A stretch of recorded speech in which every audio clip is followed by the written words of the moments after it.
je tu čas, kedy vám chcem odovzdať posolstvo na dnešný deň.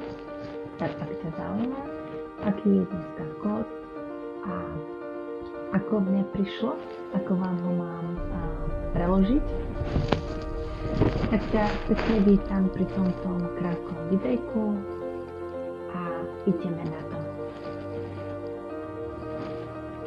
Kód dnešného dňa je 5, 3, 8. Chvíľku som rozmýšľala, ako vám ho vysvetliť, ako vám ho podať.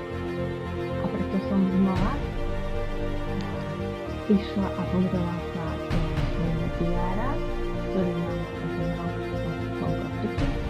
A tam v kóde bolo alchymia života. Tak mi prišla aj otázka, čo vlastne znamená alchymia života? Čo si moji sledovatelia predstavia pod pojmom alchymia života? A chceš? Tak budeme dole do komentára napísať, čo tebe znamená alchymia života. Ako si to predstavuješ, ako si predstavuješ pod tým pojmom a ja to predstavím ďalej. Dáre Erdosa Dáne, ktorý je písmo 5, ostávam lásku a slobodu. Keď objavenie odváhy v sebe, objavenie tej sily sa máme dopracovať k tomu, aby sme dokázali citlivo vyjadriť to, čo máme tu na srdiečku. Ono sa to ľahko povie, že? Ale niekedy je to z toho strachu, že už máme budeme radi, tak to nepoznáme, keď to dusíme v sebe. Ja to máme dobre poznám. Bola som to dobre dieťa.